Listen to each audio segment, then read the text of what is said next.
Hello students, welcome. This is Mrs. Mercado speaking. This is Accounting 2401, Principles of Financial Accounting. I hope all of you are doing great, are getting excited. We are nearing the end of the semester. This particular lecture is going to be over Chapter 13, which focuses on the statement of cash flows. Okay, so the entire chapter is going to be focused on how to prepare a statement of cash flows. It is complex. That's why they've focused an entire chapter on this one financial statement. So it can get a little bit confusing, but don't stress, don't give up. It's just a matter of following specific procedures to be able to complete the statement of cash flows. Now, the statement of cash flows basically reports any cash receipts and cash payments by three different types of activities. And the three types of activities that we're going to be going over is the operating activities, the investing activities, and the financing activities. Okay. The cash flows from operating activities basically reports the cash inflows and outflows from a company's day-to-day operations. This is the most difficult section, I would say, in the entire statement of cash flow. So there's three statements that make up your statement of cash flows. The section dealing with the operating activity is usually the one that has the most activity. It's the most challenging to complete. Okay. Then we have the next section, which is the cash flows from investing activities, which basically reports the cash inflows and outflows related to changes in companies' long-term assets. Okay, and then the cash flows from financing activities reports the cash inflows and outflows related to changes in the company's long-term liabilities and stockholders' equity. Okay, so there's two methods that are explained in this chapter: the indirect method and the direct method. There's a lot of information being included. I am not going to go over the content of the chapter. I'm going to let you do it like every week. You get to read the content and then we get to apply what was learned. Do not listen to the lecture until you've read the chapter. That way you are familiar with what I'm speaking about, because if not, you're going to be completely lost. So it is very important that before you attempt your problems, you read the chapter. Okay, so I am going to be going over three of your homework problems that you're going to be seeing over Chapter 13 to provide some form of guidance, additional support. One of the problems that I will be covering, which is problem 13-1A, will be on your test. Okay, and that problem basically deals with completing a statement of cash flows using the indirect method. Okay, so I am going to go over it. That way you know exactly how it needs to be solved. So let's dive into the first one the first problem that I'm going to be working on. The first problem that I'm going to be working on is on BE 13.7. This is basic exercise 13.7. Okay, and this basic exercise deals with free cash flow. Okay, so it says here, Dillon Incorporated reported the following on the company statement of cash flows in 2002 and 2001. Okay, then they give you the net cash flows from operating activities for each respective year, the net cash flows used for investing activities for each respective year, and the net cash flows used for financing activities for each respective year. So these are the three different categories that comprise your statement of cash flows. Now, 80% of the net cash flow used for investing activities was used for the purchase of property, plant, and equipment.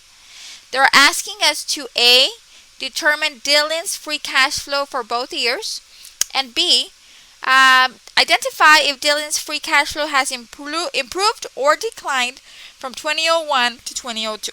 Okay? Now, before we dive into the problem, we need to do a little bit of research. Okay? Well, what is free cash flow? Because that is what they're asking. They're asking us for the free cash flow. Okay? So I went back to the textbook.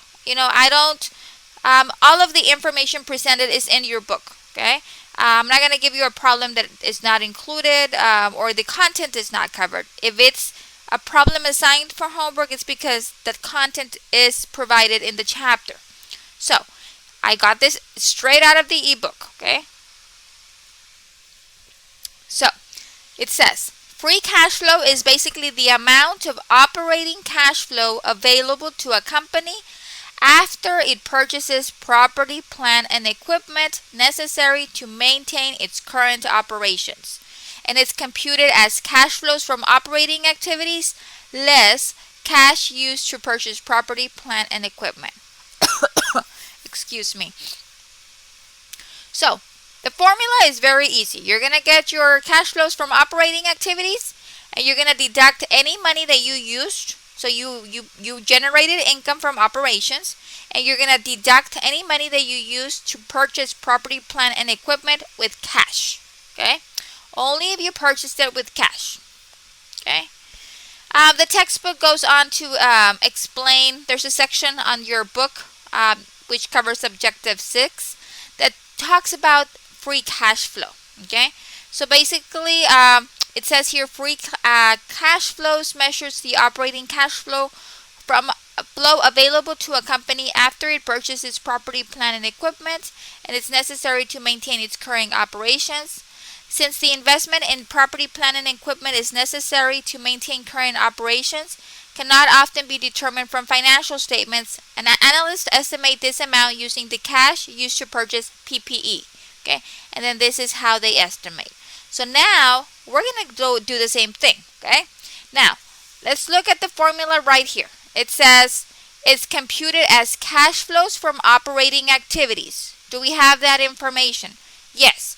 Cash flows from operating activities, that is what our starting point is going to be. Okay, so we're going to start off with our net cash flow from operating activities. Okay, and the amount, I'm just copying it, $476,000 and $455. Okay, let me make this a little bit wider. Okay, so I just grabbed that information from over here. I didn't do any calculations. I just copied and pasted that information right there. Okay. Okay. So I just brought that over there. According to the calculation, it's your cash flows from operating activities less any cash used to purchase property, plant, and equipment. Okay. Now, did they give you that number? No, they did not. You have to calculate it, okay? Now, it says here, 80% of the net cash flow used for investing activities was used for the purchase of property, plant, and equipment. So, we know that 80% of my net cash flows used for investing activities. Let me just highlight this real quick, that way we know. Okay, 80% of the cash flow used for investing activities for each respective year was used to purchase property, plant, and equipment. So let's do 22 first. Okay, so I know that I spent $427,000, or I used up $427,000 in investing activities. Okay, for that 2002 year, $427,000. And then they're telling me here that you used 80% of that investing activities to purchase property, plant, and equipment. So I'm going to get 80%. Okay. And let's see what that gives us. Okay. So 427,000 times 80%. Okay. That means that I spent $341,600 in buying equipment in 2002. So that's $341,600. Okay. For 21, I had 378,000. Times 80%, and let's see what that gives us. That's 378,000 times 80%. That's going to give us $302,400. Okay, so let's recap. What does this mean? Okay, so it means that during 20Y2 and 20Y1, okay, I spent, and this is money used. If it's minus, it's money that was used. If it's positive, it's money that we received. Okay, so a positive number means you received cash. A negative number means you used cash, or you used cash to buy something or to pay something. Okay, so we used $427,378 for investing activities, and the problem is saying that 80% of that money spent was spent on the purchase of property, plant, and equipment. So we figured here, how much money did we spend on property, plant, and equipment for year 20Y2 and 20Y1? Well, we spent $341,600 and $302,400. Now these are deductions. This is cash flow, a cash outflow. We spend money, okay? So what are we going to do here? And here we're going to put cash used to purchase property, and I'm going to abbreviate, okay? Property, plant, and equipment, okay? Let me put here what it is. PPE, property, plant, and equipment. It's property, plant, and equipment, okay? That way it doesn't fit, okay? So cash used to purchase property, plant, and equipment. Well, because we use cash, it's going to be in minus. So on year 20Y2, I spent $341,600. On year 20Y1, I spent $302,400. And the reason they're negative is because you spend money to buy property, plant, and equipment. So it's an outflow of cash, okay? So now we can calculate our free cash flow.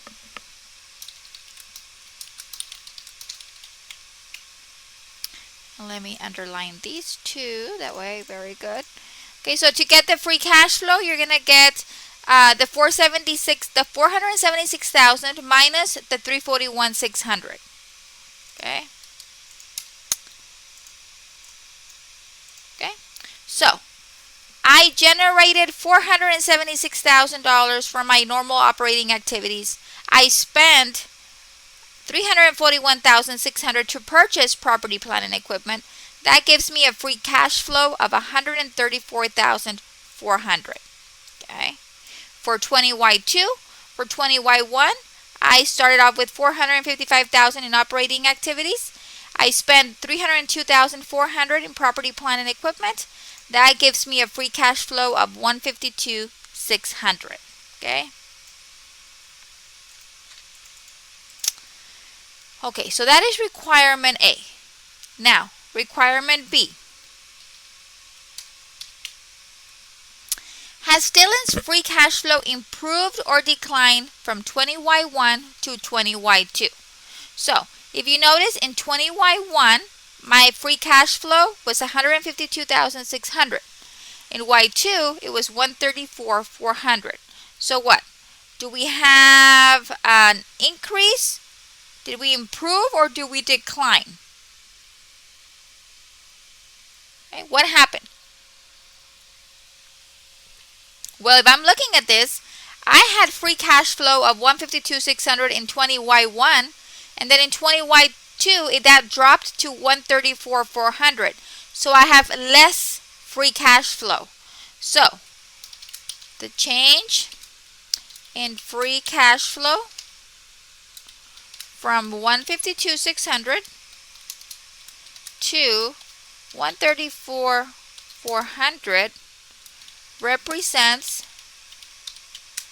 a decline. Okay, we have less cash flow available in 20Y2 than we had in 20Y1 to be able to either expand our operations, have any further investing activities, whatever the case might be. We have less free cash flow available, so it represents a decline.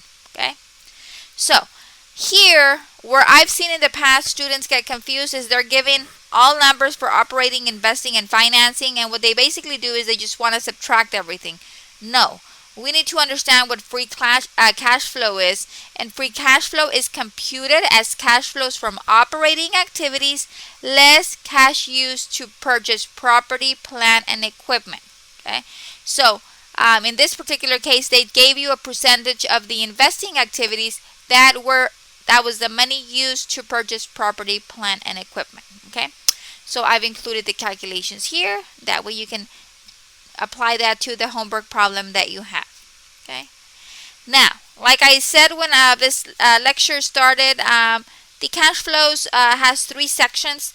The one that is the most complex is the operating activities section. Okay, So before I dive into doing a full-blown statement of cash flows, I'm going to go over how to do the operating activity section so we can get warmed up before we go into the completing the entire statement of cash flows. Okay, so here it says cash flows from operating activities, indirect method. The net income reported on the income statement for the current year was $214,000. Depreciation recorded on the equipment and a building amounted to $99,300 for the year. Balances of the current assets and current liability accounts at the beginning and end of the year are as follows. And then they give you the end of year balances, the beginning of year balances, and all of the accounts for that are current assets and current liabilities. Now, using all of the information that they provided, we're being asked to prepare the cash flows from operating activities section. So we're only doing one section of the statement of cash flows, and they're asking us to use the indirect method. Okay, so I copied this from your book. That way, you don't say that, Ms. Mercado is making all of this up. This is coming straight from your book. On your book, they explain the indirect method. Okay, so I'm just going to go over this information. That way we can refresh our minds. So it says, the indirect method reports cash flows from operating activities by beginning with net income. That is very important. We always start off with our net income. And we do adjustings for revenues and expenses that do not involve the receipt or payment of cash. Okay, so we start off with our cash flows from operating activities. We start off with our net income. Then we do adjustments to reconcile net income to net cash flows from operating activities. Then we have our net cash flows from operating activities. Okay, and there's several adjustments that need to be made. Okay, so it says the adjustments to reconcile net income to net cash flows from operating activities includes items such as depreciation and gains or losses on fixed assets. Changes incurring operating assets and liabilities such as accounts receivable or accounts payable are also added or deducted depending on their effect on the cash flows. Okay? In effect, these additions and deductions adjust net income, which is reported on the accrual accounting basis, to cash flows from operating activities, which is a cash basis. Okay?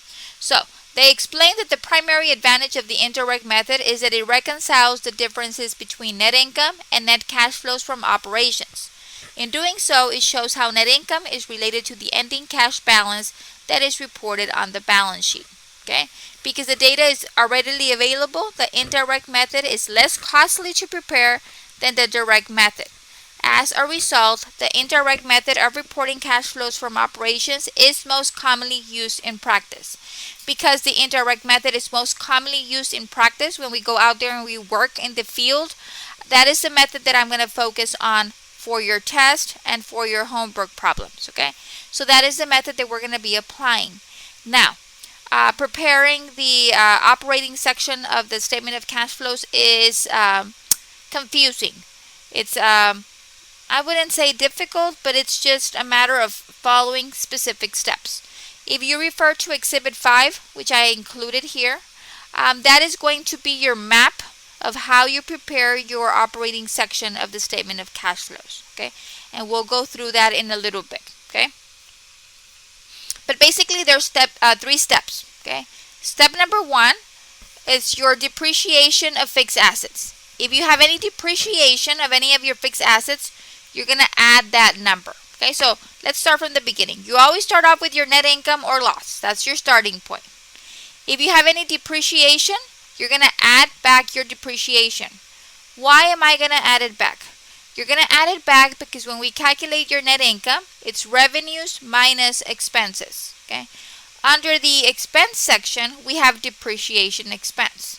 Okay, depreciation expense does not use up cash. It's just an entry that we do in our books to maintain, the book value of our assets. Okay, depreciation does not involve an exchange of currency. So because it does not involve an exchange of currency, I'm going to add it back on to my statement of cash flows. In my statement of cash flows, I'm only interested in transactions that impact cash because my net income was calculated by deducting my depreciation. I'm going to go ahead and I'm going to add it back. Okay, so anyways, If you have depreciation, you're going to add it. Okay? If it's in black, it's an addition. If it's in blue, it's a subtraction. Okay? If you have any amortization of intangible assets, you're going to add it. Okay? Step 2. If you have any losses on disposal of assets, so you got rid of an asset, okay? Maybe you got rid of an investment that you had, or maybe you got rid of a building. If you have a loss, you're going to add it. If you have a gain, you're going to subtract it. And in this case, we're only interested in the loss or the gain portion. So let's say, for example, you sold a building. Okay, you had it in your books for $200,000.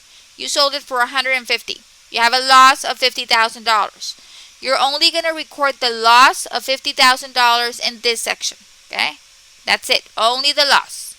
Okay. Okay. If you have a gain, you're going to subtract. Now, step number 3 is where we're going to have a lot of adjustments. Any changes incurring operating assets and liabilities would be adjusted here, okay? And then from here, we go to the bottom, okay? You have to adjust your accounts receivable, your inventory, your prepaid expenses, your accounts payable, your accrued expense payable, and your income tax payable. Okay?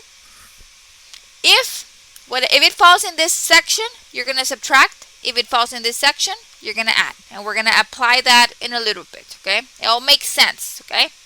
So let's start. We're going to be preparing the cash flows from or used for and only the operating activity section, okay? When we prepare this, we always start off with our net income, okay? Do they give us the net income? Yes, they do. It says net income for the year is $214,000. Okay. Let me just put commas here. Okay. So you always start off with your net income. And if we follow this template, net income is here. If it's net income, it's a positive. If it's a loss, it's a negative. Okay. Now what's the next thing that we do? We have our adjustments. Do we have any depreciation? Okay.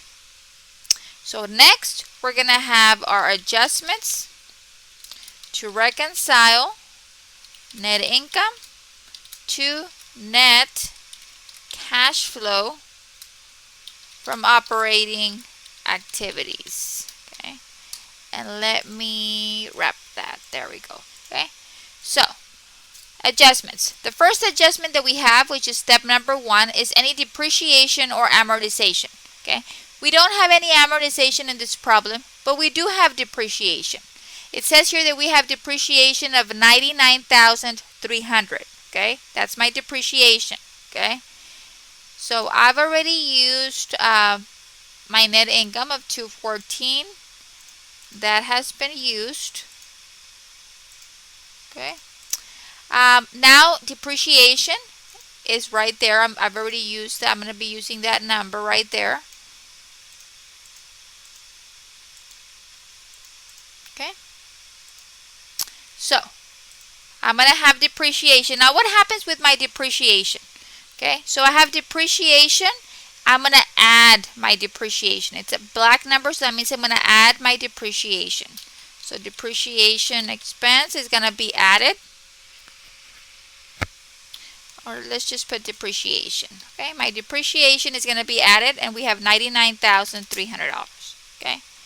So do we have any amortization? No, we are not. We don't have any. So we can skip to step 2. Losses on disposal of assets or gains on disposal of assets. Okay. Do we have any of that? None of that information was provided in this problem. So we can skip step number 2. Okay. So now step number 3. Changes incurring operating assets and liabilities. So we have another category. Okay, so we have changes in current operating assets and liabilities. Okay. Okay, so now this is where we're going to be looking at this section. Okay, now let's look at the first one. Okay, it deals with accounts receivable. Okay, do we have accounts receivable up here? Yes, we do. Now we need to figure out, did it increase or decrease? So let's look at our accounts receivable. Okay, we're focusing on accounts receivable right now. Okay, so let me get my calculator. At the beginning of the year, I had $88,750. At the end of the year, I had $82,150. Okay, well, let me do it the opposite. That way we can see what happened. So we're at the end of the year, $82,150. I'm going to subtract, how much did I start off with? $88,750. So that means that my accounts receivable decreased $6,600. So I went from having 88 to having 82. So that means that I have a decrease in my accounts receivable of $6,600. So remember, it's a decrease because at the beginning of the year I had 88. At the end of the year I had 82. So did it go up or down? It went down. Your balance went down, therefore it's a decrease. So if it's a decrease, let's go down here and let's see what we're going to do. If you have a decrease in accounts receivable, right here, decrease in accounts receivable, you're going to add that number. Okay, so it's telling you right here that you're going to add whatever decrease you calculated. Okay, so I'm going to put here decrease in accounts receivable. And it says if it's a decrease in accounts receivable, we're going to add that number. So that's going to be a positive $6,600. Okay. The next one we have is inventory. Do we have inventory? Yes, we do. Okay. So we have inventory right there. And what happened to our inventory? Well, at the end of the year, I have $181,600. At the beginning of the year, I had $178. So my inventory increased by $3,600. So I went from having $178 to having $181,600. So that means that it went up. Your inventory increased by $3,600. Now, what happens if your inventory increases? Okay, increase in inventory, you subtract. So you have to figure out, did my inventory increase or decrease? If it increased, then you subtract. If it decreased, then you add. In this case, my inventory increased, so I'm going to subtract. Okay, increase in inventories, and I'm going to subtract $3,600. Okay, and I'm basically copying from down here. I have increase in inventory, I need to subtract $3,600. Okay, next we have prepaid expenses. Do we have any prepaid expenses? Yes, we do. Okay, and you just go one by one. We have prepaid expenses right there. So at the end of the year, I have $4,800. At the beginning of the year, I had $5,100. So my prepaid expenses decreased. I went from having 51 to 48. They went down by $300. So prepaid expenses decreased. So we have to go down here and we're going to figure out, okay, if we have a decrease in prepaid expenses, then I'm going to add. Okay, decrease in prepaid expenses. Decrease in prepaid expenses, we're going to add, and that was $300. Okay. Next we have accounts payable. Do we have accounts payable? Yes, we do.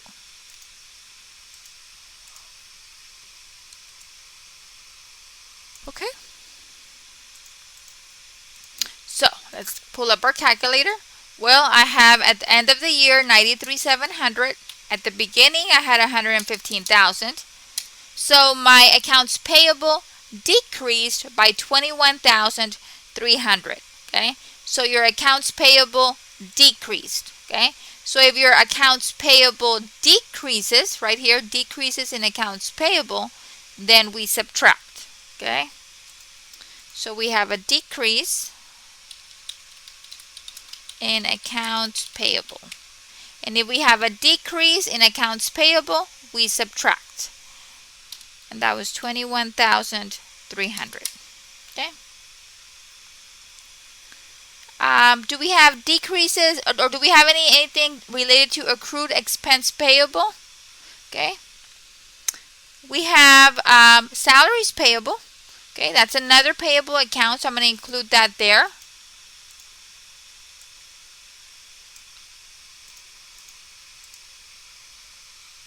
So, I have at the end of the year 6,500. At the beginning, I had 4,900.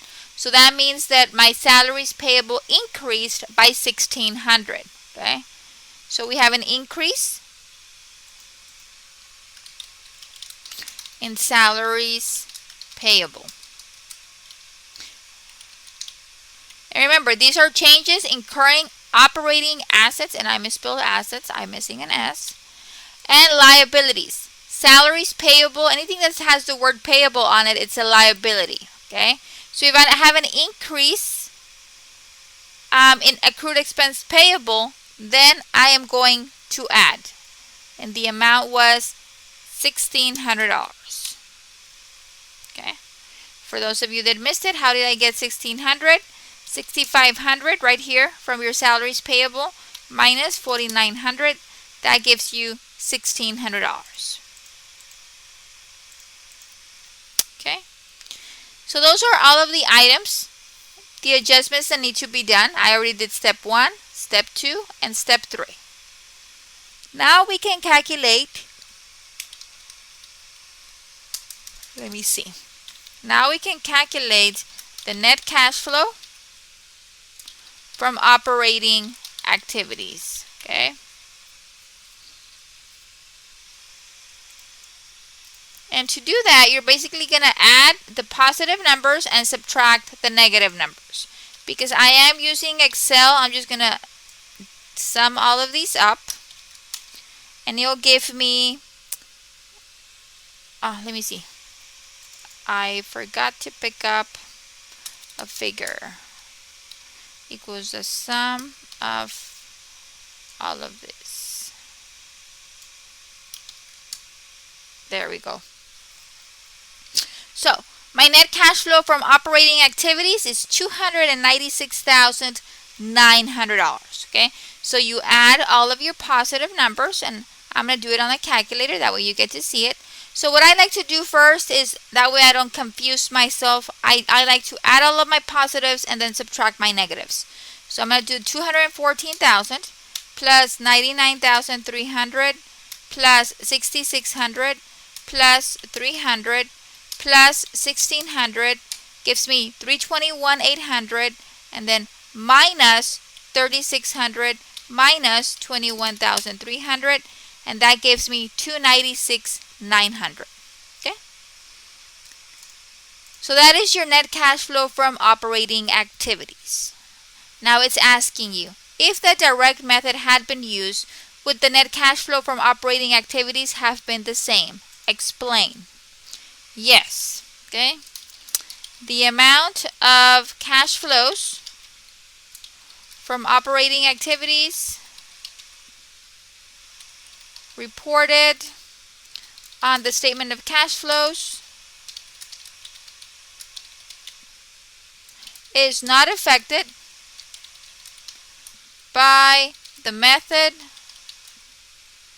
of reporting such cash flows. So whether you use the direct or indirect method, you should still come up with the same number. Okay, what changes is just the layout, the process to come up with that net cash flows from operating. One's more detailed than the other, but at the end of the day, they should yield you the same net cash flows from operating activities. Okay, so that is how we do it. When you're working out this particular chapter, make sure that you have this printed out, because it's very important when you're calculating your operating activities section. That way you know whether you need to add or subtract any of your adjustments. Okay, so I highly recommend that you have this handy.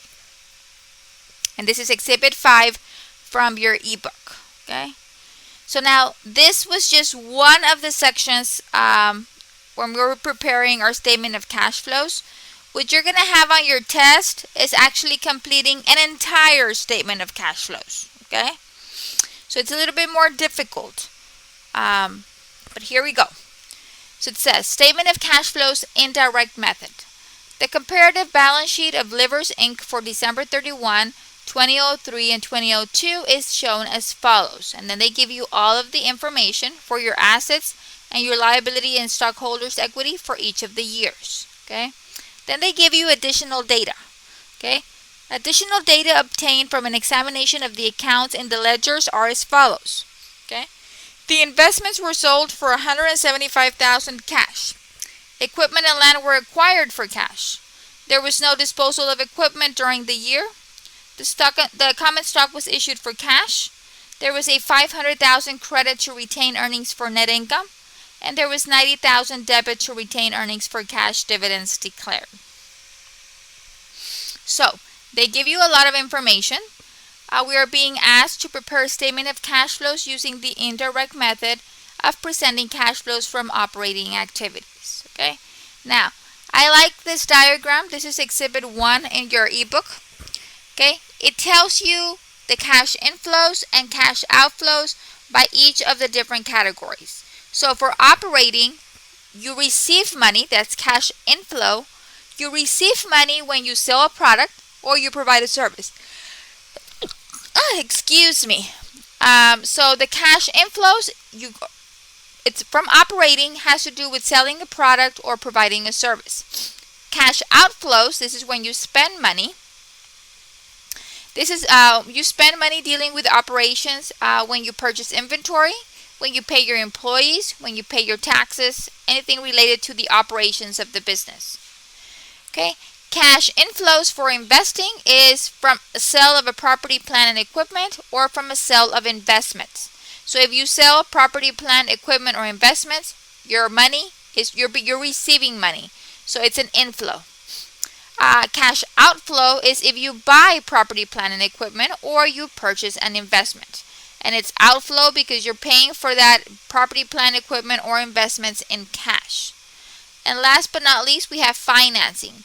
Cash inflows from financing activities include issuing long-term liabilities or issuing stock. Cash outflows is when you pay your dividends to shareholders, when you repurchase common stock, okay, or to repay long-term liabilities. Okay, so this summarizes the three different categories of information being included in your statement of cash flows. Okay. So we're going to start off with the first section, okay? We always start off our headings like any other financial statement. You start with the name of the company, and then you label it Statement of Cash Flows, and then for the year ended December the 31st, okay? So this is how we're going to generate our Statement of Cash Flows, and then we have the three sections, okay? We have operating activities, investing activities, and financing activities, and they do have to go in that order, okay? So let's get started. Now, the operating activities is just what we did over here. We're going to redo the same thing, but now we're going to actually complete the entire report, okay? So when we do our statement of cash flows, and I went ahead and I added the little diagram here, what do we start off with? We start off with net income, okay? Now, was the net income provided? Well, it's not provided here, but down here in your additional data, on letter E, they tell you there was a $500 credit to retain earnings for net income, okay? So they're telling you there that they've calculated the net income for you, and that net income was $500,000. So I'm going to mark this off because I like to know what I've used, what I have not used, okay? So my net income was $500,000. I'm going to put it in the first column because I'm going to be doing some calculations, okay? Next, I'm going to have my adjustments.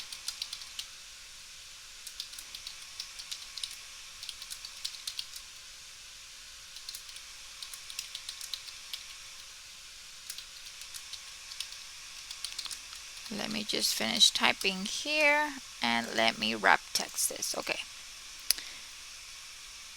So, Now I have my adjustments, and we're going to go in order, okay? So my adjustments, step number 1, do we have any depreciation? If we have depreciation, we have to add that number, okay? So, depreciation, okay? Now, I read over this, and it doesn't mention anything about depreciation, so I'm going to analyze the information provided here, okay? So, if we recall, when we do an entry to depreciation, we debit depreciation expense and we credit accumulated depreciation. Now, I don't have my depreciation expense amount here, but I do have my accumulated depreciation. So this is going to help me solve my depreciation, okay? So, at the end of last year, as of December 31st, 20Y2, I had $500,000 in depreciation. As of the end of 20Y3, I had $600,000. So that means that over a year, I depreciated my equipment $100,000. Okay, how did I get that? Well, 600,000 minus 500.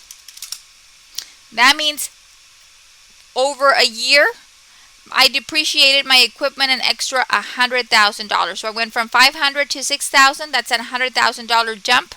So that represents my depreciation. So what do I do with depreciation? Depreciation is added. Okay, so I'm going to add my depreciation. Okay, and it's 100,000. Okay, and we got that from comparing my accumulated depreciation right there. Okay, and it's 100,000 because, let me just put some commas here. Okay, because it went from 5 to 6, so I depreciated over a year $100,000. Okay, so do we have any amortization of intangible assets? No. So now we go to step 2. Do we have any gains or losses on disposal of assets? Okay, so these are my assets. Okay, did we dispose of any assets? Well, it says here the investments were sold for $175,000 cash. Where is my investments? My investments is right here. Investments is right here. So investments is in my assets section. Awesome. So we need to include that there. Okay. Now, I had investments in my books at 100,000. Okay. As of the end of last year, or 20Y2, they were sitting in my books for 100,000. How much did you sell your investment for? For 175. So that means that you sold it for 175. You had it in your books for 100. So that means you had a gain of $75,000. Okay. If you have a gain on a disposal of an asset, okay, you subtract. It's blue. You subtract. Okay. So gain on sale of investment, and it was 75,000, but it says if you have a gain, you subtract. Okay. So I'm just following what it tells me to do here. If you have a gain, you subtract. Okay. So that is step 2. That is the only item that we, the only asset that we basically got rid of. Okay. It says there were no disposals of equipment during the year. Okay, so we didn't dispose of any equipment over the year. That's very important. Because then if we would have disposed, we would have had an increase or a decrease, a gain or a loss. Okay, so that's the second thing. That's step number 2. Step number 3. Changes in current operating assets and liabilities. Okay, so that's our third category. Changes in current operating assets and liabilities. And this is where we go one by one. Okay, so we're going to start off with our accounts receivable. Accounts receivable. Okay. So, accounts receivable, right there. Okay. Accounts receivable went from 400,000 to 450. So we have an increase of 450 minus 400. We have an increase of $50,000. So what happens if I have an increase in accounts receivable? Okay. If you have an increase in accounts receivable, you subtract that amount. Okay. So increase in accounts receivable. If we have an increase in accounts receivable, we need to subtract, and we had figured it was 50,000. Okay. So that takes care of my accounts receivable. Do I have any inventory? Okay. Yes, I do. I have inventory. Okay. I have inventory right there. So my inventory went from 750 to 770. So my inventory increased. So we have 770 at the end. We started off with 750. So that means my inventory increased by $20,000. So we went from 750 to 770. That is an increase in inventories. Okay. So if we have an increase in inventories, okay, increase in inventories, you subtract. Okay. And it was 20,000. Okay. Next we have prepaid expenses.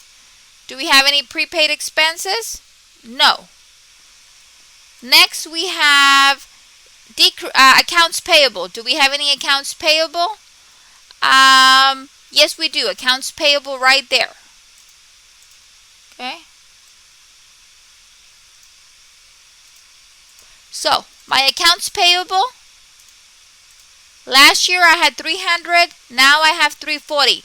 What is accounts payable? This is the money that you owe your creditors. So you used to owe 300,000, now you owe 340,000. So your debt increased by $40,000. Okay? So if your accounts payable increased, and it did increase because it went from 300 to 340. If your accounts payable increases, okay, increase in accounts payable right here, increases in accounts payable are going to get added. Okay.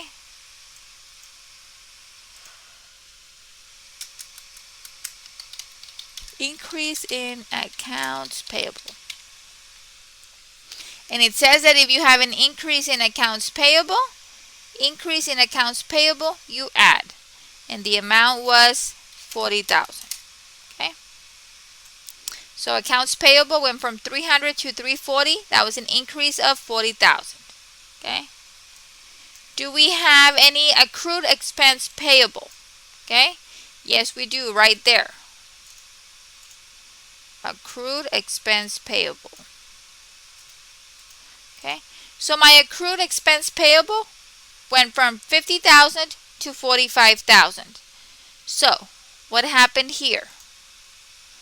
So my accrued expense payable is currently 45,000. It was 50,000 last year. So my accrued expense payable decreased. It went from 50 to 45, so it decreased by 5,000. Okay. So we have a decrease in accrued expense payable. Okay. If we have a decrease in accrued expense payable, we subtract. And it was 5,000. Okay. So decrease in accrued expense payable, you subtract. And it was 5,000, not 50,000. Good thing I caught it there. There we go. Okay. So do we have any income tax payable? No. Okay. So that is it for that section. Now we can calculate my net cash flow from operating activities. Okay. How am I going to get that number? You're going to add all of your positives. You're going to deduct all of your minuses. Okay? Because I am using Excel, I'm just going to go ahead and I'm going to do a simple calculation here. And that gives me $490,000. Okay? That is my net cash flow from operating activities. So it was the 500. Let me get my calculator. That way you can see it. 500 plus 100 plus 40. That gives me 640,000 minus 75,000 minus 50,000 minus 20 minus 5,000. That gives me $490,000. Okay. So this is your cash flow from operating activities. This deals with operations. Okay. Now we're going to go to cash flows used for investing activities. And remember, investing activities is when you either buy or sell property, plant, or equipment, or investments. Either you buy or you sell. Okay? So, let's start with the first one. The investments were sold for $175. So, it says here, if you sell an investment, it goes under the investing activity. How much did you sell that investment for? Well, we're going to have here cash received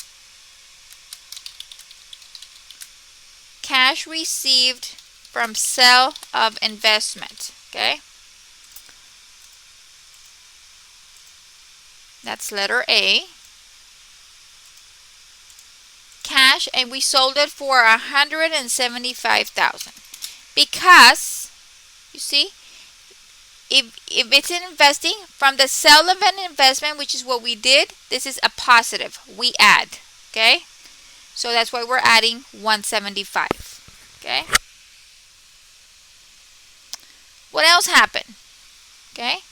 It says equipment and land were acquired for cash. So, equipment, property, plant, and equipment, you purchase that goes under investment. Okay? It says here equipment and land were acquired for cash. Okay? So, let's look at the land first.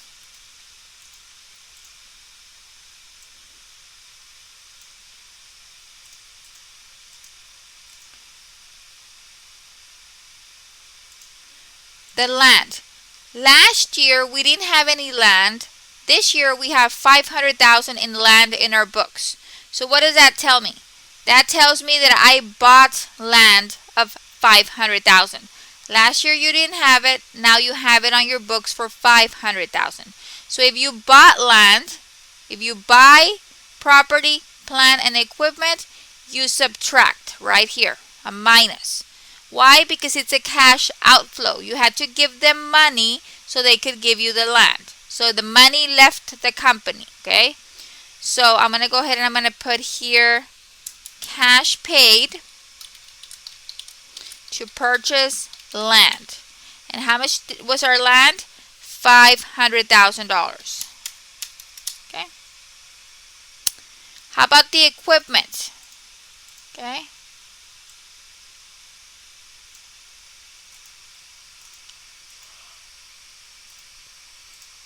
Okay. I had 1.2 million last year. Now I have 1.4 million.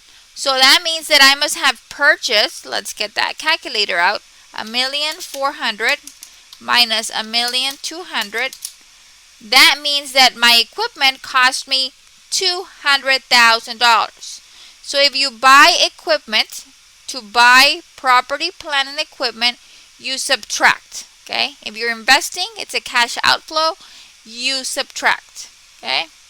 So now I'm going to put here cash paid for purchase of equipment. And we figured the equipment was 200,000 because we subtracted the 1.2 from the 1.4. That's an increase of 200,000. And if we purchase the equipment, that means that it needs to be a minus. Anytime you pay cash, it's a minus. Okay? So if you receive money, it's positive. If you pay cash, it's negative. It's with parentheses. Okay? And that seems to be everything related for that transaction. Okay? Equipment and land were acquired for cash. Okay?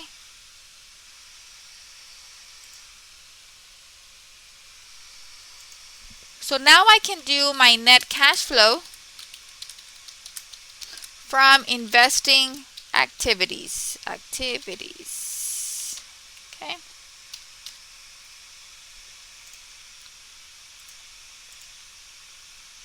Okay. Let me insert. There we go. Okay.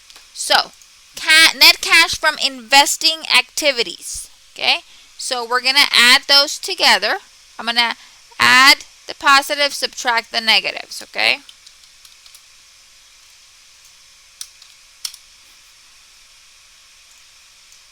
So my net cash from investing activities is minus 525. We purchased land, we purchased equipment.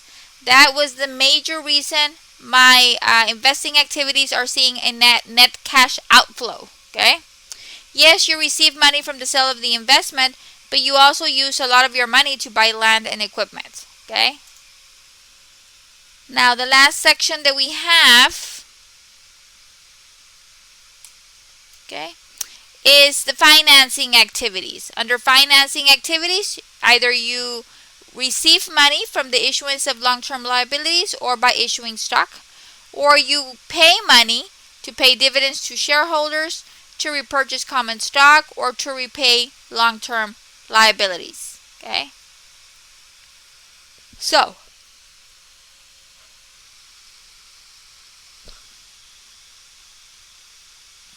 we already used that one. Let me mark it off.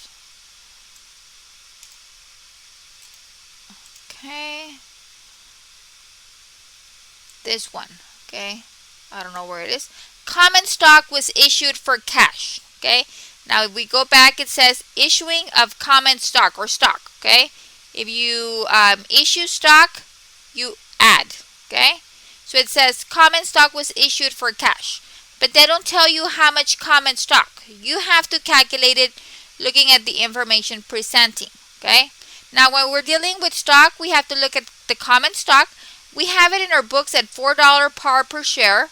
And then we have another account associated, which is the paid in capital in excess of par, common stock.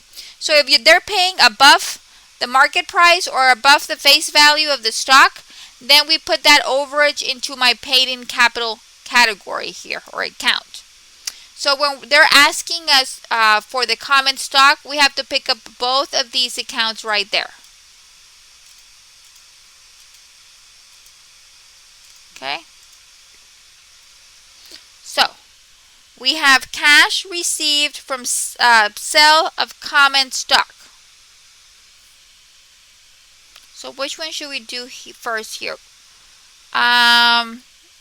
Let's do common stock was issued for cash. Let's do letter D first. Okay.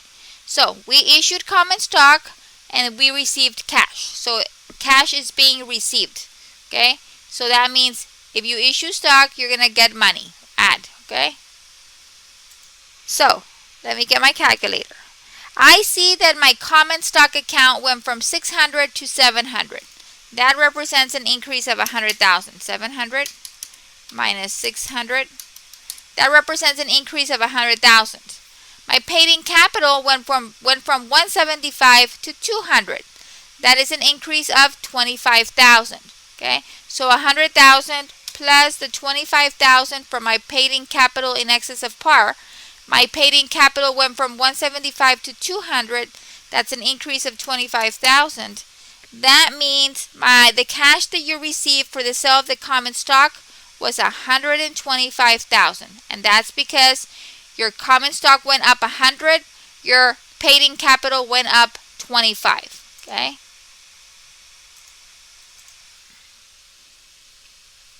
So we have here cash received from sale of common stock, and that was 125. And that 125 is, remember, common stock, the increase in common stock and the increase in paid-in capital. These two. Okay. Okay, so now we have that one. We can mark it off. Then the last item we have is there was a $90,000 debit to retain earnings for cash dividends declared. Okay, so cash dividends, to pay for dividends to shareholders, you subtract. Okay, so to get that calculation, we are having to look at, let me see where it is, insert,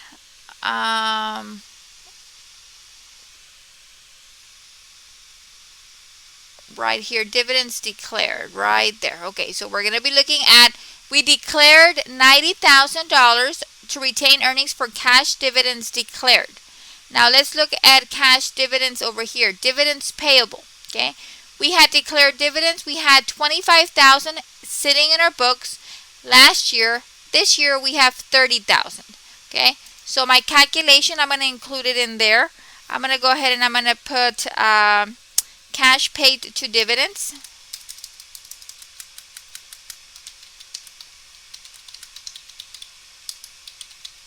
And the formula or the calculation that I'm going to do is the $90,000. It says here that we declared dividends of $90,000. Okay. And then I'm going to go back and I'm going to look at my dividends payable account. I had $25,000. So I'm going to add the $25,000. And then I'm going to subtract the $30,000 that I have left over at the end of this year. Okay. And let's see what we get.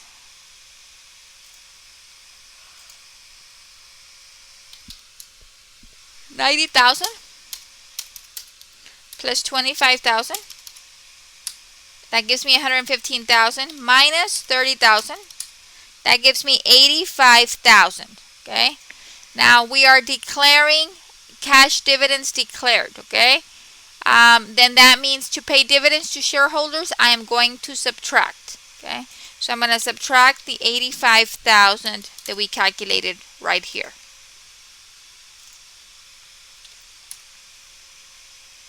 Okay. So I've used that.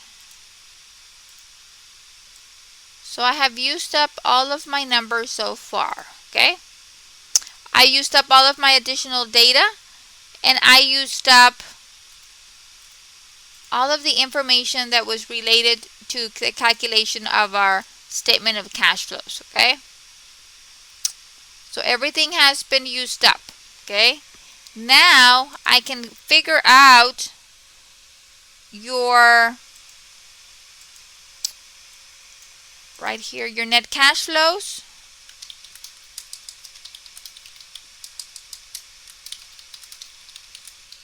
From financing activities. Financing activities. Okay. So I'm going to get 125 minus 85, and let's see what we get. And look at how I'm doing it. I'm doing all of my calculations in the first column, all of my totals in the second column. So I've got my total for net cash flows from operating activities. I've got my total here for net cash flows from investing activities. And now I've got my net cash flows from financing activities. Okay, my three totals are there. Okay. Now we need to go ahead and complete the statement of cash flows. So we need to figure out whether our cash increased or decreased. Okay. And we do that by adding your cash flows from operating activities plus investing activities plus financing activities. So let's see what we get. Okay. I know that I have 490 minus 525 plus 40,000. Okay. So my net cash flows, my net increase in cash during this period is $5,000. Okay. So net increase in cash. Okay. And what I did is I basically added all my totals or subtracted depending on what they are. And that gave me $5,000. Now you have to bring in your cash balance as of the end of last year. Or at the beginning of the year, okay? January 1st, 20, Y3, okay? So, cash. At the beginning of 21-3, you had 150,000. So December 31st, your balance is 150. January 1st, your balance is 150. That's your starting point in cash, okay? So, you started off with $150,000 in cash. Your cash increased by $5,000, and we already knew that because we went from 150 to 155. Cash increased by $5,000, which we calculated, and that was correct, okay? Now I can figure out my cash balance, or confirm is the word. Confirm your cash balance on on December. Let me see. Cash balance, December the 31st, 20Y3. Okay, so your cash balance is going to be your increase in cash plus your beginning balance, and that gives you 155, which that number, sorry about this, that number ties to your ending balance over here, okay? So it's super important that these numbers right here tie to your statement of cash flows, okay? Let me just, here we go, okay? So I know based on my statement of cash flows that my cash increased by $5,000. I know that my beginning cash balance was $150,000 right there. So the 5,000 increase plus my beginning gives me the ending of 155, which is over here. Okay, so that completes the statement of cash flows. It does a breakdown by the three sections: operating, investing, and financing. Now, just by looking at this information, this balance sheet that they provided to you here, you look at your cash balance and you says, okay, I went from 150 to 155. Okay, well, what caused that change? This report gives you all of the detailed information behind it. Okay, it gives you the information of how it impacted your operations, your investing, and your financing activities. Okay, so it's very useful to be able to find out, hey, well, I used some of that cash, to buy land, to buy equipment. Well, how did I get that money? Well, I got money from selling an investment. Okay, I got money from generating, I had income generated during the year. Okay, so it provides you the supplemental information that your other financial statements do not provide you. Okay, so that is how you prepare your statement of cash flows. Take it a step at a time. When you're doing it, make sure that you're using your numbers here, that you've identified all of the different additional data that you've used. Also refer to Exhibit 5. That way you know when you're doing your operating activity section, you know whether you need to add or subtract. Okay? And then it also breaks down the different steps that you need to do on the operating section. Okay? So remember, this problem, you're going to have something similar to problem 13.1 on your test. You need to know how to prepare a statement of cash flow using the indirect method. Okay? Sorry, we're having a meeting right now. I'll be right off. But this is how you complete your statement of cash flows. Please practice your homework problems. Remember, you have 2 attempts. I keep the highest grade earned. And if you have any questions while you're working your problem, refer to this lecture. I have gone through each of these numbers in detail. That way you know where each number came from and you can be able to practice. But if you have any additional questions, feel free to contact me Monday through Friday and I'll be more than glad to assist you. So that is basically it for Chapter 13 lecture. I hope you all have a great rest of your week, and until next time.